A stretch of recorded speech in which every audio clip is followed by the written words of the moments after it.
Most of pregnant women की complain होती है कि प्रेगनेंसी में नींद नहीं आ रही है। बहुत परेशान रहती हैं क्योंकि नींद नहीं आती तो दिन भर डिस्टर्ब रहती है, मूड अच्छा नहीं रहता, हार्मोन्स पे असर पड़ता है, मूड पे असर पड़ता है, भूख पे असर पड़ता है, नोजिया वॉमिटिंग भी ट्रिगर हो जाती है, बहुत प्रॉब्लम होती है। तो हम गलतियां क्या कर रहे हैं? प्रेगनेंसी में ऐसी कुछ तो गलतियां हो रही हैं जिसकी वजह से स्लीप इशू हो रहा है।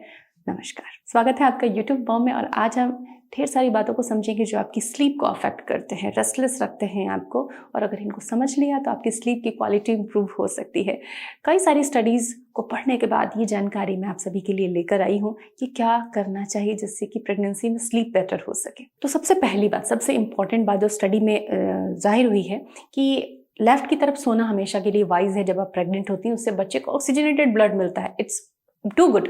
लेकिन ऐसा नहीं है कि आप थोड़ी देर के लिए भी राइट की तरफ नहीं सो सकते, क्योंकि लेफ्ट की तरफ आपको एक दिन नहीं, 2 दिन नहीं, हफ्ता नहीं, महीनों सोना है।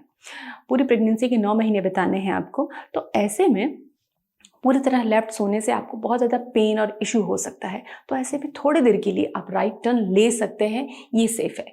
कई लोग कहते हैं क्या हम पीठ के बल सो सकते हैं? जी नहीं, आप लेटे लेटे पीठ के बल नहीं सो सकते, लेकिन 45 डिग्री का एंगल बना के पीठ के पीछे इस तरीके से सपोर्ट लगा के आप सेमी रिक्लाइंड एंगल पर 45 डिग्री के एंगल पर पिलो और कुशन लगाकर पीठ के बल लेट सकते हैं, रेस्ट कर सकते हैं, सो सकते हैं अगर आपको प्रॉब्लम हो रही है तो। ये दोनों ही चीज़ों को स्टडीज़ ने सही बताया है। दूसरी चीज़, बेड के साइड में बेड टेबल होती है, वहाँ अक्सर चार्जर और मोबाइल चार्जिंग में लगा देते हैं जब आप सो रहे होते हैं। लेकिन जो भी इलेक्ट्रॉनिक डिवाइसेस होते हैं, गैजेट होते हैं, उसको आप चार्ज कर रहे हैं या फिर वो यूज़ में आ रहे हैं तो इलेक्ट्रोमैग्नेटिक फील्ड डेवलप हो रहा है। और स्टडीज़ बताती हैं कि ये इलेक्ट्रोमैग्नेटिक फील्ड आपकी स्लीप को डिस्टर्ब करता है। इसीलिए गैजेट्स को अपने बेड के आसपास कम से कम 3-4 फीट तक चार्ज में ना लगाएं, कोशिश करें दूसरे रूम में लगा दें। और गैजेट्स अपने पास रखकर बिल्कुल भी ना सोएं, सिरहाने रख के बिल्कुल भी ना सोएं। वो ही रीज़न है कि आपकी नींद खराब हो रही है। ब्लू लाइट जो होता है, स्लीप वाला हार्मोन जो मेलाटोनिन होता है, उसके बनने की प्रक्रिया को खराब करता है।